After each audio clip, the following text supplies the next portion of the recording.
MP इलेक्शननि उनाव मोनसे खोन्थाखौ गोसोखां जेरै लावखारफ्रा सादाखौ लावथि खर'जों नायो BPFआ बेफोरबायदि नाजासिगोन। गतिके लाइमुथि हालाम नैबे जोंनि खंग्रिं हालाम बेफोर हालामफोरखौ NDB एफेक्टेड NDB थाग्रा आबसु एरिया होननानैनो थांनाय 17 बोसोराव खाम्फा बरगयारि बिथाङा जेबो हाबा मावखायाखै।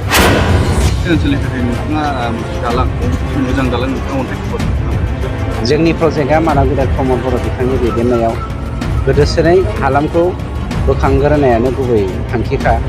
गतिके लाइमुथि हालाम नैबे जोंनि खंग्रिं हालाम बेफोर हालामफोरखौ NDB एफेक्टेड NDB थाग्रा आबसु एरिया होननानैनो थांनाय 17 बोसोराव खाम्फा बरगयारि बिथाङा जेबो हाबा मावखायाखै।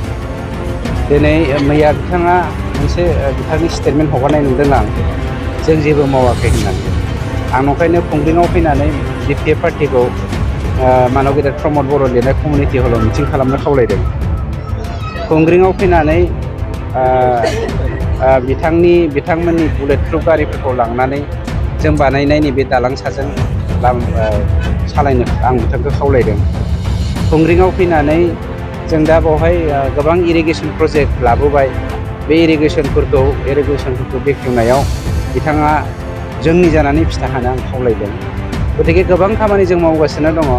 देग्लायनि दिनाव जोङो 23 किल'मिटार CC ब्लक आरो ब्लेक टपिंखौ जों लाबोदों आरो मोनसे दालां दा फाउन्डेसन खालामबाय। दिनैनिफ्राय खामानिया स्टार्ट जासिगोन। लाइमुथि दालाङा जोंना सेंसन जाखाबाय। गतिके साहा ओनसोलखौ जौगाहोनायनि थांखियानो जोंनि गुबै थांखि। दाखालि बावै बिथाङा होनदों कुनु मेडिकेल साब सेन्टार बानायाखै होननानै। लाइमुथियाव जोङो मेडिकेल साब सेन्टार गायसनहैदों आरो दा मोनसे साब सेन्टार गायसनबावनो आं जायगा नागिरगासिनो दङ।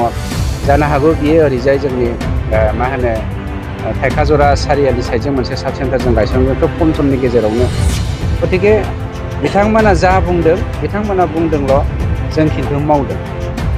एमपि इलेक्शननि उनाव मोनसे खोन्थाखौ गोसोखां जेरै लावखारफ्रा सादाखौ लावथि खर'जों नायो BPFआ बेफोरबायदि नाजासिगोन।